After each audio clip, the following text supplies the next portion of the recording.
The world in the 1920s and 1930s was still reeling from the devastating effects of the First World War. The Treaty of Versailles, signed in 1919, officially ended the war but imposed harsh penalties on Germany. The country was burdened with heavy reparations, territorial losses, and military restrictions.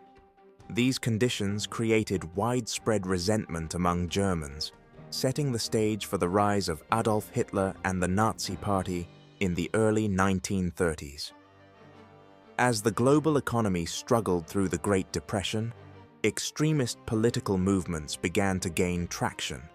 In Germany, Hitler promised to restore the nation's former glory, revive its economy, and reverse the humiliating terms of the Versailles Treaty.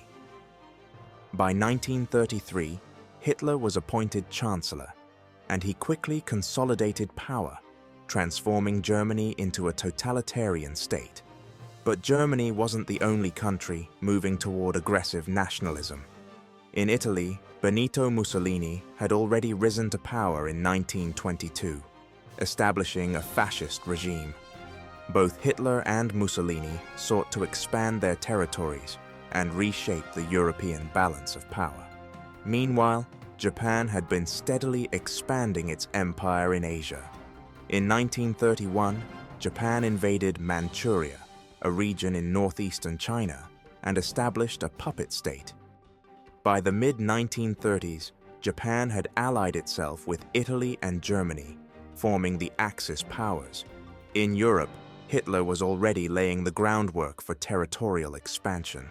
In 1936, Germany remilitarized the Rhineland, a region that had been demilitarized under the Versailles Treaty. The League of Nations and France did nothing to stop it, emboldening Hitler further. In 1938, Hitler turned his attention to Austria, and with minimal resistance, he annexed the country in what became known as the Anschluss. That same year, he demanded the Sudetenland, a region of Czechoslovakia with a large ethnic German population.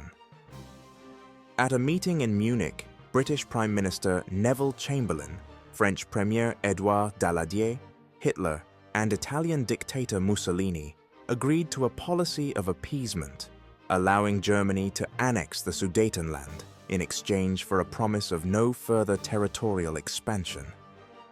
By 1939, tensions were reaching a boiling point. In August, Germany shocked the world by signing the Molotov-Ribbentrop Pact, a non-aggression treaty with the Soviet Union, ensuring that Germany could invade Poland without fear of Soviet intervention. On September 1, 1939, Germany invaded Poland, triggering World War II. Britain and France, who had pledged to protect Poland, declared war on Germany 2 days later, setting off a global conflict that would last for 6 years and claim millions of lives. And so, the mistakes of appeasement, unchecked aggression, and the failure to address the underlying tensions of the interwar years finally brought the world to the brink of total war. World War II had begun.